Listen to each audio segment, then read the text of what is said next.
Welcome to Rochambeau, the podcast about unique competitions and the extraordinary competitors that make them happen. I'm Kim. And I'm Ted. Thanks for joining us. We hope you got to hear our last couple episodes. We were on a break, and you may have been on a break. And if Happy post-holidays. Happy New Year, Happy everyone. New Year. Happy 2019. Yes. Yes. If you missed those, go back and listen to them. They're very holiday-centric. There was the World Championship of Santa Clauses. There was the gathering of the surfing Santas in Cocoa Beach. And there was the Trailer Park Gingerbread Decorating Contest. Yeah, so if you guys were on a break, you got a lot to catch up on, and we recommend that you give this stuff a listen on CastBox. We love CastBox. We both use it. I use it all the time. It's great, easy to find things, easy to use, and we highly recommend it. Indeed we do. But on to today's episode. What do you have for me today, Kim? The World's Ugliest Dog Contest. Wow. His tongue sticks out to the right and down. It never goes into his mouth. On the end of his fingernails, hair grows out.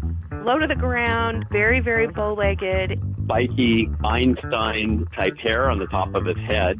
His hair sticks straight out. Born without most of his teeth. With the face that looked like gravity was on Jupiter. Elephant skin, gray, hairless dog, and he had stitches above his eye. We try to explain that, every dog is lovable no matter how they look. Oh, my goodness. Oh, gosh, y'all. The World's Ugliest Dog Contest takes place around the end of June every year at the Sonoma Marin Fair. The dogs sound really ugly. But so well loved. Mm-hmm. And honestly, this is one of my favorite episodes we've done. Oh, yeah. Yeah, the people's attachment to their pups is just phenomenal. And then when you hear about what they look like, it's amazing. Right. It's amazing. It really is. Beauty is in the eye of the beholder. I find it hard to believe that these dogs are really that ugly. Because, dogs, if they're funny looking, they're still cute in a funny way. Sure. You might not choose the word ugly, but I bet you someone would. Right.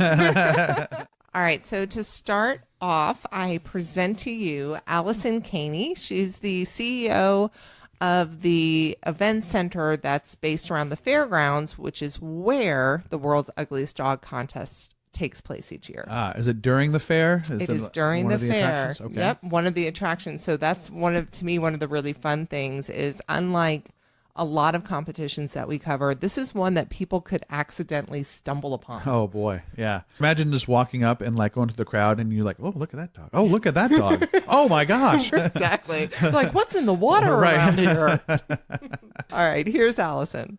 My name's Allison Caney, and I'm the CEO of the Sonoma Marin Fairgrounds and Event Center. Our annual fair is in June, and the World's Ugliest Dog Competition is one of our biggest attractions of our fair. And it's been going on for, 28 years, 29? Somewhere in there. There's sort of a mythological local mystique about the competition. It didn't start with our fair. It started as a community building downtown event many years ago, and then eventually came to the fairgrounds as part of what we do. So there's always a little debate as to when it actually started. Well, what's the debate or story behind why it started? Oh, gosh, that's a great question. I'm not sure I know how to answer that. Well, how did you first hear about it? I first heard about it as a fairgoer, and, in coming to the fair, that's how we learned about it and watched it and thought, well, that's kind of an interesting thing. I think, dogs are funny by nature, and it's kind of a quirky thing, but underlying all that is the really important message that in a world of marketing beauty and, things that are very attractive all the time, the true, love for an animal or anything can get lost. And so, the real spirit behind this competition, which seems so strange, is really that, every animal deserves a loving home. Every animal contributes to a family in some way, and the stories behind some of these little guys are amazing. They really are.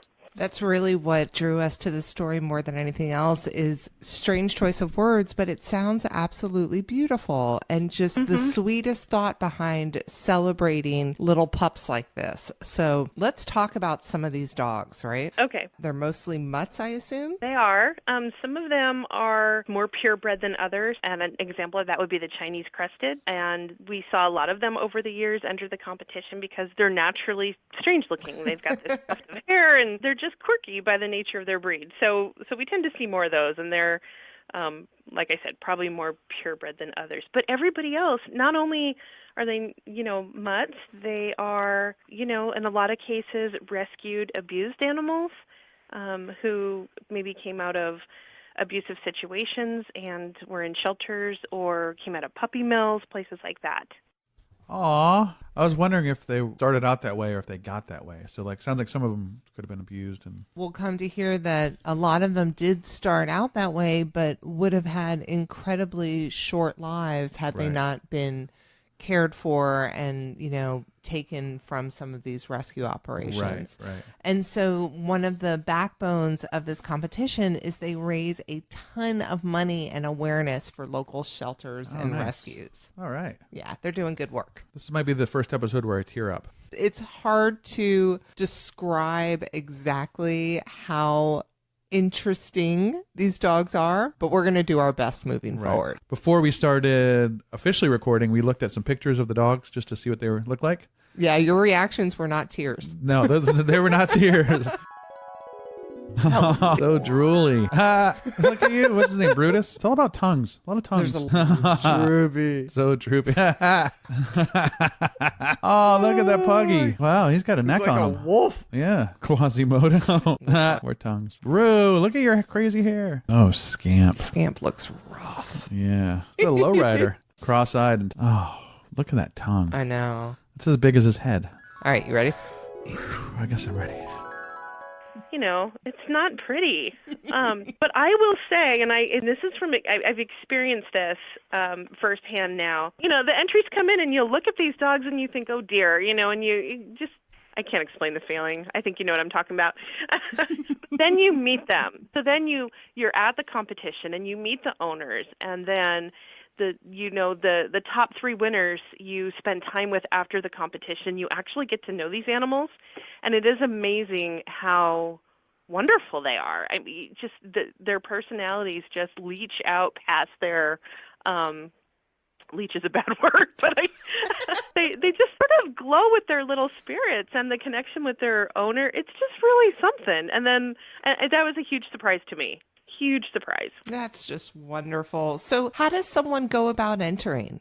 So they can enter with the paper application, which they can download off of our website, and we make that available usually in mid-spring. They just come to our website, download the application. They can scan and email it to us or fax it in, and then we put them in contention for that day.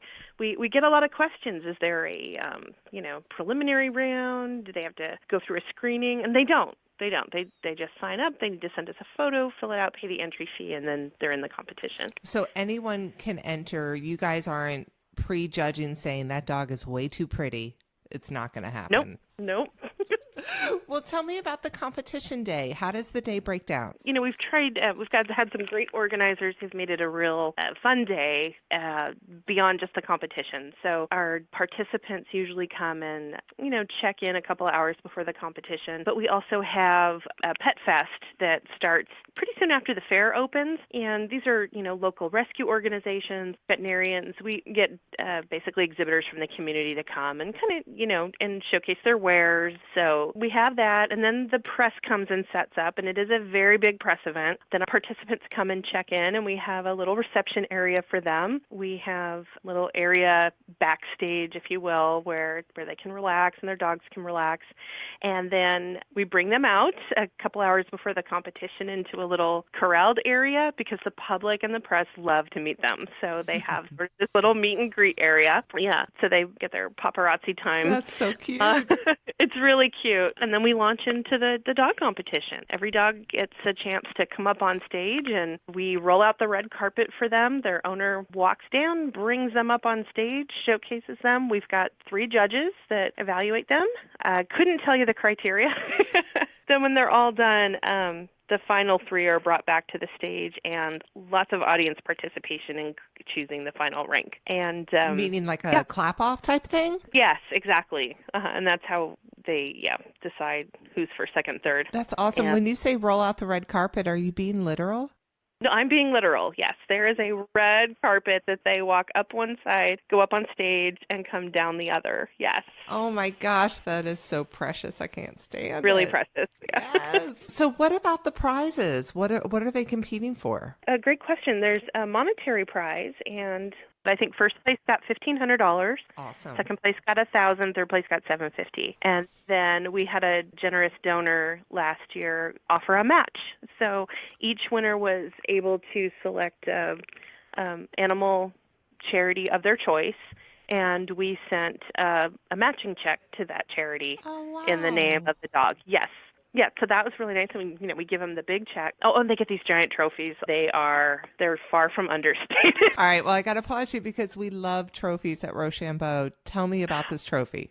So this trophy for the first place winner is about 5.5 feet tall, 3 layers, 3 tiers. It is shiny and pink and sparkly, and it has the dog logo on there.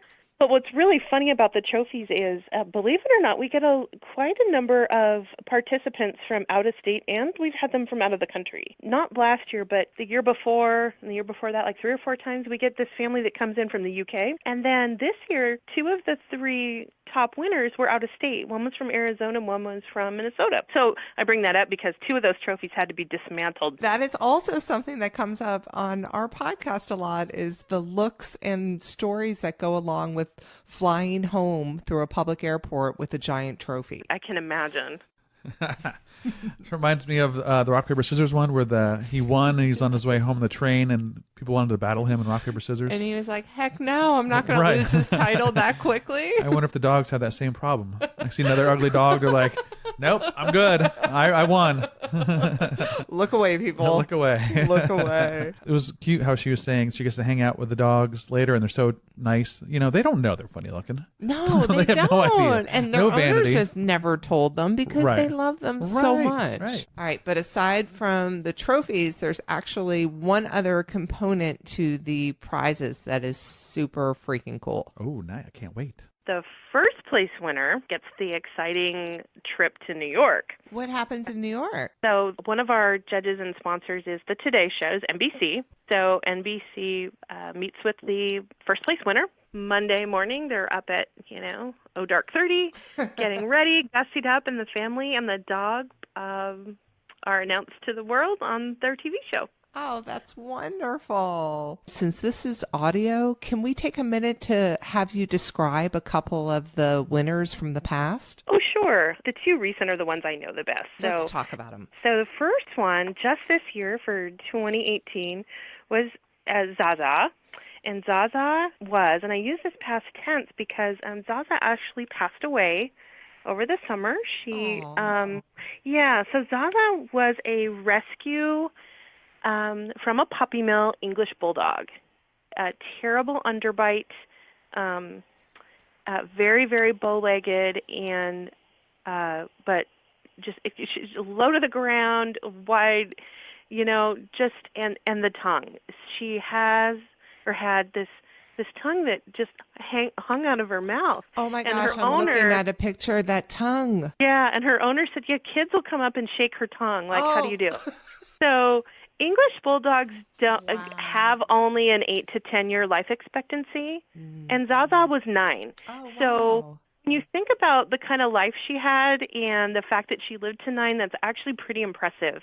And you think too of her family, not rescuing her maybe passing her by because she was ugly, what would her lifespan be like?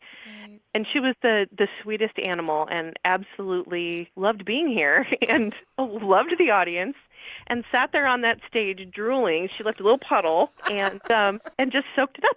It was the cutest thing. And I have to say, what else you may have noticed in the photos are the way that the owners dress their animals. Yeah. They are dressed to the T.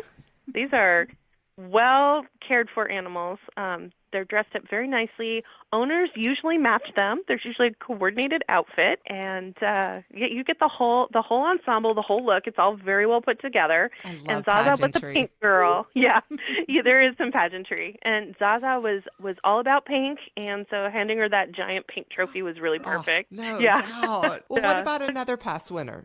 So the other past winner was Martha. Martha's a year before, and Martha is a like a hound dog, large dog, charcoal gray with the face that looked like, gravity was on Jupiter, just pulling on her. I And just she looked pulled like, up a picture of her. Yeah, Oh, my goodness. it looked like the saddest thing in the world. But again, one of the most amazing, loving animals. And oh, her cheeks are like as long as my forearm. yeah, so when you see cartoons about animals with, dogs with droopy, that's her. And it was really special this last year because Martha actually came back and bestowed the crown to the new winner. And so that was... Oh, that's so sweet. And the picture that I'm looking at right now, her owner is looking at Martha with such adoration. It is so, so sweet. It's a wonderful thing, and I think I just want to really stress to people, while it seems like a very strange competition, and we get messages too from folks that say it's cruel. No. But that's not the intent. There are many animals in shelters that go ignored every year, and the message here is that doesn't need to happen, and the perfect addition to your family may be exactly what you never expected. That is so cute. Yeah, it's super sweet. This Yeah. is very heartwarming. Yeah, it makes you want to go to the pound and get a funny-looking fella. And how would your Ollie feel about that? He'd be fine. He don't care. Ted has a giant bear of a dog. Yeah, he does look like a bear. He's huge. And sometimes Ted puts a bear wig on his dog. No, I put a lion's mane on Oh, him. that's right. Yeah, it matches perfectly. Yeah, he's way too pretty though for this competition. He is a beautiful, beautiful, adorable. gigantic Yes. lion dog. Yes, he is. But I love also these guys wear fancy dress. Yes. That's amazing. Owners and Yeah, dogs. I know. Can't this is get right up away our alley. from the fancy dress, No, man. we can't. Yeah. Why would we even try? Run towards point. it. Next up, we have a wild thing. We do have a wild thing. Next up is Anne. Oh, it's thing. A-N-G. Right, got to get it straight. Anne is the owner of Wild Thing, and her love for this crazy looking pup my just gosh. radiates. Kim's showing me a picture of Wild Thing. I love him so much. Again with the tongues. I know. I know. Hi, my name is Anne, and I own Wild Thing. He's a Pekingese, and he was the people's choice on the internet. And he didn't win, but he was a crowd favorite. So have you guys entered just the one time? Yes. As a matter of fact, I've never entered the ugly dog contest because I raise and show and breed top Pekingese dogs. And ironically, I had taken in a rescue, and that rescue came to me unknowingly with distemper. And Wild Thing was a young puppy at the time and had contracted it, which resulted in some obvious paralysis in the jaw and other deformities, which caused him to be one of the ugliest dogs I've ever seen. But we still love him to death. That's so sweet, though. I didn't realize that you also dealt with basically show dogs and purebreds. Yes, well, the whole objective of the Ugly Dog Contest is to promote rescues. And I work with rescues too, and we try to explain that, every dog is lovable no matter how they look. For those who don't know, could you explain a little more about the ailment that he has? Yeah, basically what it is, distemper is a very, very horrible disease in dogs, and it causes paralysis, neurological problems, heart conditions, muscle problems. It basically affects every organ in the body, and puppies who get it at that age, 90% die. But about $2,000 later, lots of IVs and lots of love and care and attention, he managed to make it through, but it's an airborne virus, and it's very common, and it's something that can easily be resolved with their puppy shot. Oh my gosh. So one of the main reasons dogs get it is they're not given their shots when they're young? Exactly. Them or their parents are not vaccinated. And fortunately, all of my dogs are vaccinated, and Wild Thing had his first set of shots, but he was too young for his second set of shots. If he would have had his second set of shots, he probably would have been immune like my adult dogs. But Smurf was the only one that survived from that group. Did you say Smurf? Oh, sorry, Wild Thing. We call him Smurf. But they're very rare blue Pekingese. He's not black. He's actually we sent a DNA to Davis University because I said, I think he's blue. Will you go ahead and describe what Wild Thing looks like? Okay, in my eyes, Wild Thing is the most beautiful thing I've ever seen, but in everybody else's eyes, he's the ugliest thing that anyone's ever seen. His tongue sticks out to the right and down. It never goes into his mouth. As a matter of fact, I just gave him a bath, and I had to clean his tongue, too. His hair sticks straight out. He's got a full coat, and one of his taglines was, lots of hair and just don't care. He always has that unkept look, regardless of whether or not he just had a full grooming and bath. He's a blue Pekingese with white paws and a white chest. Gosh. So the picture that you sent me earlier, he's got his head kind of cocked to the side, and you can only really see one of his eyes. Does he do that pose often? He only does it when there's a camera pointed at him. As soon as the camera comes out, he does the little cocking of the head and gives me the little Igor look. He's adorable. He has like 80s metal hair. He looks like he's been headbanging for a long time. Yeah. And he's not Smurf blue. He's like a mid-navy blue. Yeah. Yeah, you can't really tell in the picture, but what an adorable little dude. He was the crowd favorite. He's done personal appearances. He loves everybody. Aw, tell me about the personal appearances. Well, the personal appearances, none of them have been on TV or anything, but he's gone to convalescent hospitals. He's gone to various rescues when they have adoption days. He's not up for adoption, but he comes as basically representing the ugly dog competitor, and that kind of attracts people, and people want their picture taken with him, and he can't get enough attention. But when I say personal appearances, just personal appearances around town. If he would have won the Ugly Dog contest, they're obligated to fly their dog from Petaluma, California, which is where the contest is, to attend the morning show in New York the following day. After the morning show, there's a string of other interviews. Unfortunately, the one that did win did not make it. She passed away a week later. I heard that. It was so sad. Her name was Zaza. She was a bulldog, and she was an awesome, awesome dog. She also had a tongue that stuck out. Her tongue actually touched the ground. Wow. And she was a hoot because you literally have to take your dog and put him up on the table. And it was so hot. It was over 100 degrees. Oh. And any of what they call the brachycephalic breeds, which is the smush nose breeds, are extremely sensitive to heat because they don't have a muzzle to filter out the heat. So they, I actually Wild Thing the entire time was lying down on an ice pack with a fan on him, and his hair was blowing all over the place. And everybody thought that was just so funny, and he would not get off his ice pack. And Zaza, the winner of the Ugly Dog contest, she drank water constantly. And then when it was time to show her, they picked her up and put her on the judges' table where the judges could go over her to see if she was friendly and everything. And at that point, she decided to shake. And all the judges got saturated. But she was just a sweet, awesome dog. But she was an old dog that was used as a breeder, and then auctioned off when she was no longer old enough to breed. She ended up in a dog auction, and a rescue had gotten her, and these people got her from that rescue. So that was a pretty neat story too. But everybody that was in the show, they all have a story. The one that won second place is a street dog from Compton, and I'm afraid Smurf has never seen the streets.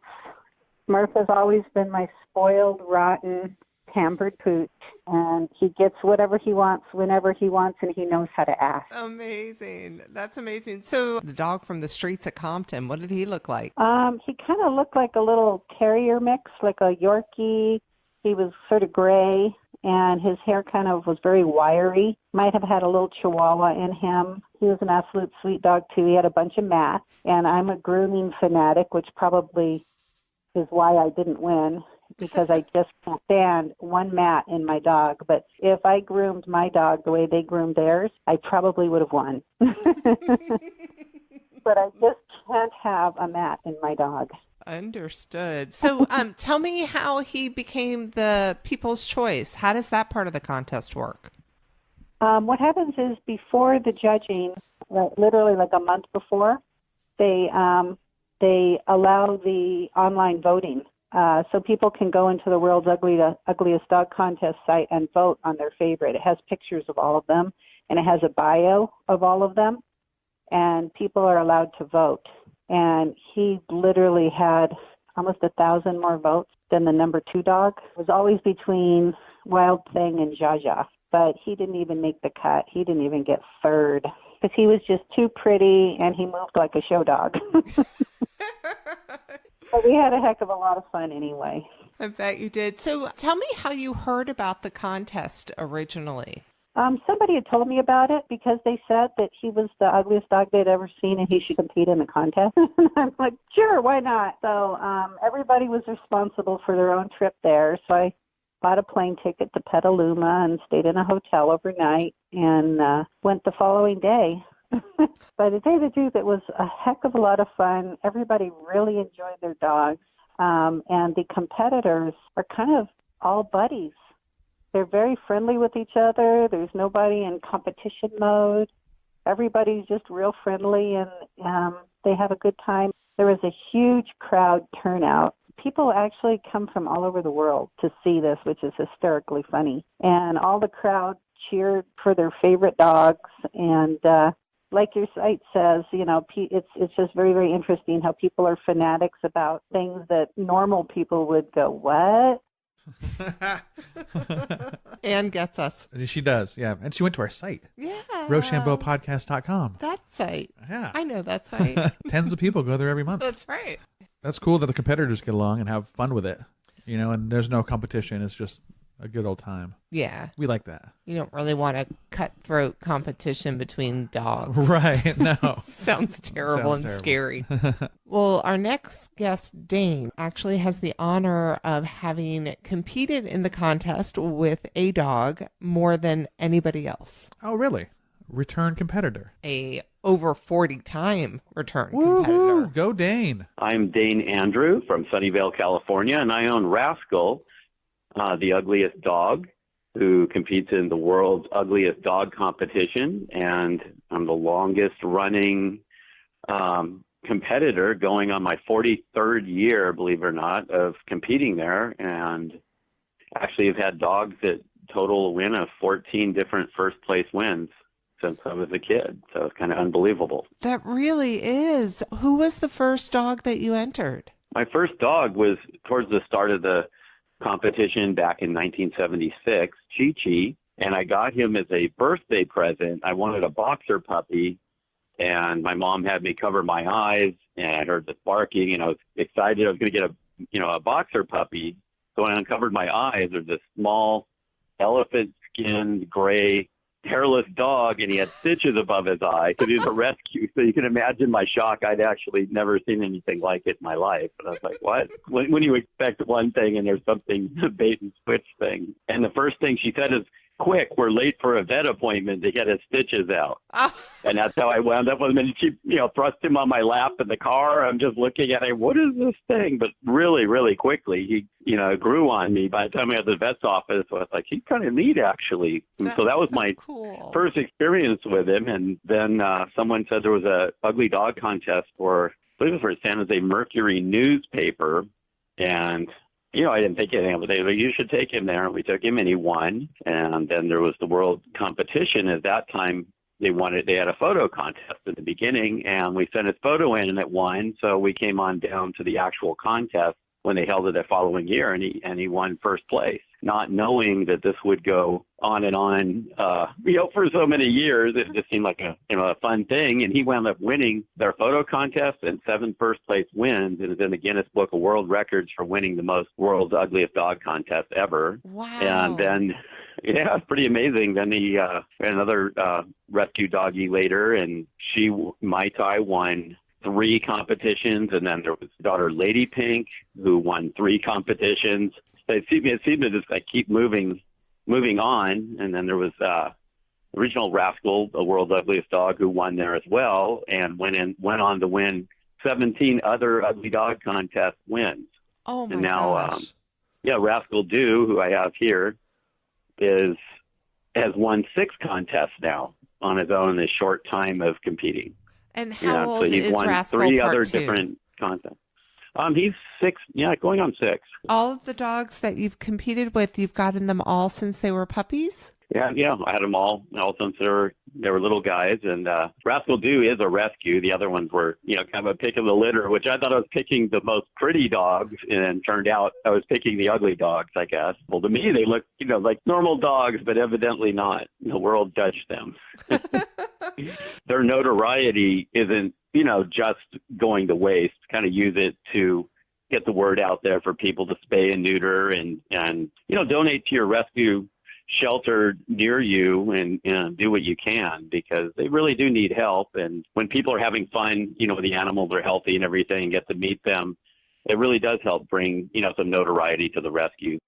What a streak with all those dogs, all the Rascals, and yeah. Yeah. I had no idea the competition went back to 1976. Yeah, so the way that Allison tells it, it's been part of the fair for almost 28 years, but I guess before the fair, when she was like, there's a little bit of legend around how it all started. It started as a mail-in photo competition prior to that, and Dane was on the very front end of it. Wow. Yeah. And it's become a lifestyle. Crazy, in a good way. So aside from promoting rescues and spaying and neutering, Dane tries to use Rascal's notoriety for as much good as possible. Taking them to schools and letting at-risk youth hear the story. And he has a new movie coming out called The Adventures of Skanky Doo. Has an all-star cast. They're all talking dogs. We shot on the Queen Mary in the most haunted parts of the ship, and the engine room used for Titanic. Have an all-star cast. Can't even remember everyone we have on there. Fred the Hammer Williamson from Dusk Till Dawn, Kevin Sorbo, Cheech Marin, Pat Boone, Dan Loria, Tom Dreesen, Donna Mills, Danny Masterson, Elkie Summer, Joe Cirola, Jim McMahon, the NFL star, Roger Perry from Star Trek, Kathy Garver from Family Affair, Craig T. Nelson, Gavin McLeod, Captain Steubing from The Love Boat, Nice. which makes sense because they shot a lot of it on the Queen Mary. Sally Kellerman, original Hot Lips from MASH, sings the theme song, and we might be shooting with John Provost, the original Timmy from Lassie. So and all these people volunteered because the movie is going to help raise funds for animal rescue. It's a not-for-profit, movie. And tell me the name of the movie again? The Adventures of Skanky Doo. I hope to have it out by next year or so. We'll see. That's and he's, of course, been asked to do horror movies, and been asked to do The Tonight Show, The View, Last Call, Carson Daly. So it's been kind of a whirlwind. Things you don't expect, and you never know who it's going to be on the other line when the phone rings. And would you go ahead and describe what Rascal looks like for us? Yeah, Rascal is kind of a gray and pink modeled colored dog who's naturally hairless, never shaven. He has spiky Einstein type hair on the top of his head, sort of a white punk rock hair, and then long white hair on the end of his tail, and on the end of his fingernails, hair grows out kind of long. So it's like there's no hair down the legs. You get down by the nails, and there's white hair that's like about an inch long, sticks out from there. He was born without most of his teeth, so he really kind of would gum you if he ever attacked. But he's a pretty friendly guy. He's sort of a chupacabra, some people said. Other people call him Bat Dog. That's so cool. So I didn't really realize the scope of public appearances, but you were kind enough to send me some links. So I did see the music video. How did he get hooked up with that? The lady Athena, that did the wonderful new song, You Bring Me Luck, actually had seen Rascal, I guess, on some different shows and told the producer of the video she wants that dog for her video. And they said, oh, we can't find him. Let's just use this other dog. And they said, no, I'm waiting. I want that dog. So when you see the music video, You Bring Me Luck, which you can find on YouTube, really fun video, but not just a funny video. The song actually is really good. It's very catchy. It's about the love between a woman and her dog. So at first you think it's about her love affair with a man, and then you find out the thing in the bed with her is the dog. So she's really attached to. And not just a dog, but the world's ugliest dog. Yeah, the world's ugliest. Oh, you rascal. Oh my gosh. So we will have a link to You Bring Me Luck on RochambeauPodcast.com because it is an adorable video and a really catchy song too. Nice. How about The Adventures of Skanky Doo, Kim? How about that? I'm going to see it because there's one person from Star Trek in it. Yeah. So I'm sold. And Meryl Steubing. It didn't make it into this episode because, of course, we do long form interviews and we try to cut them down to obviously give you the, quickest, best story possible. The meat of the story. The meat of the story, yes. But in the Raw interview, Dane actually told me that he has met other people from Star Trek as well. Whoa. And he got to go to a premiere of one of the movies, and he got to dress up. Oh, yeah? In Star Trek gear. Did he bring a rascal with him? Yes, of course. He got to dress Rascal up. I see. Yes. Right. He looks like an alien. Yeah. Yeah. So he's a pretty cool looking dog. Yeah. He's handsome in his way. They can hear you shrug over there. Okay. So at this point, they must be pretty comfortable in front of the camera and in front of all these crowds. Yeah, I'd asked him, how does he do with all of this, public appearance and attention and camera lights? He's like, he absolutely loves it. Nice. And I guess that flows over to the day of the competition as well. Right. I guess there's always the nerves on competition day going to the world's ugliest dog contest. You don't want to be late, and you never know what to expect. I mean, it sounds funny because the Rascal's hairless, but he still needs to be bathed, and you just want to make sure, he just he's ready to go or something. And he's got his trademark patented hot dog leash that people kind of know him for, which at some point actually are going to put that on the market as well to raise some funds for animal rescue. That's a great idea. Like to, bring that out, and some people recognize him actually just from the leash even, which is really funny. But when you get out there, I don't know why it's a little nerve-wracking or something, and never go out expecting to win. Just go there to have fun, because that's really what it's all about, to go out and see everyone and just enjoy being there and meeting all the fans that come out. But the thing that's really special is these days you get people that have Rascal signs that I don't even know, and they said they've never even been there. They go, oh, we saw him, we wanted to come out, and it brought us out here to actually see the contest live, and they'll come out to support him. And I guess I'm completely blown away by that. That's probably been like the most special part of doing the contest, that people would feel that drawn to come out, to see him and get pictures with him and everything. And then, of course, when you see the new, people and all their dogs, these dogs are very well loved, even, if they're ugly to a lot of people. And sometimes you are looking at someone else's dog going, oh, that dog's kind of ugly. And they're probably, thinking the same thing, about you, but someone told them. Usually that's what happens. People push you into it, like, you should go to this contest. Like, what are you saying about my dog? Okay. Yeah, it's really great. Can you tell me about some of the prizes that you've won? A lot of the prizes have actually donated to, some of the rescue shelters in the past. Super cool. So really not trying to make a profit on him at all. And, if he wins the world championship again, I think they give $1,600, which I think should just go to charity. And he's always said that, we'll just give it to the local shelter, a couple, divide it up between a couple different shelters. Oh, Dane, that's even so cool. Yeah. People think I make a living on him, and it's kind of funny. Oh, so is that your job or something? Do you live on him? Like, no. It actually cost me money. Could use the money, but it just, it doesn't, not looking to make a profit on him. Yeah, just never know what's going to happen next. So, for instance, we're on your wonderful podcast today. So that's something really special, just out of nowhere. There Love you it. Go. If people want to learn more about Rascal, what's your website? You can go to theworldsugliestdog.com or theugliestdog.com or skankydoo.com.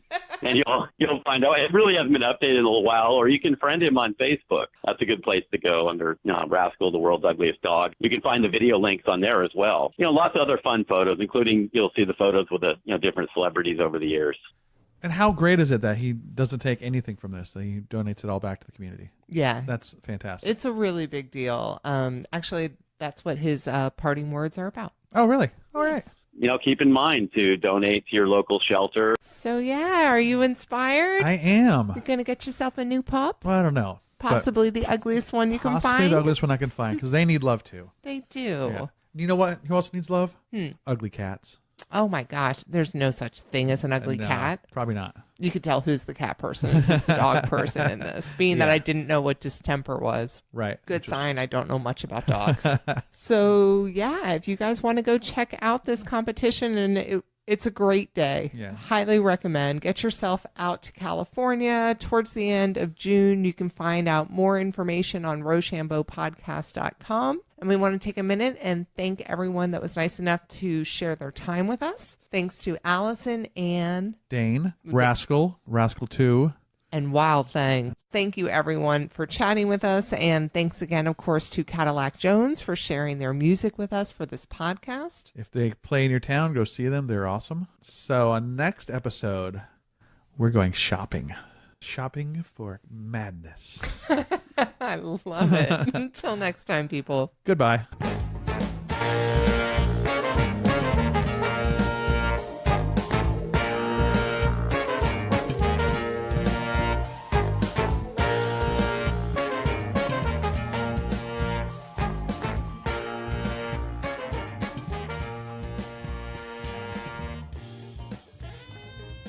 Why can't animals talk correctly? They always say humans. So says who? It says all the writing about them. What are you reading, and how is this spelled? Like, is this Hoomans. Humans. Really? Yeah. I've never seen humans. You've never seen a comic written by a dog?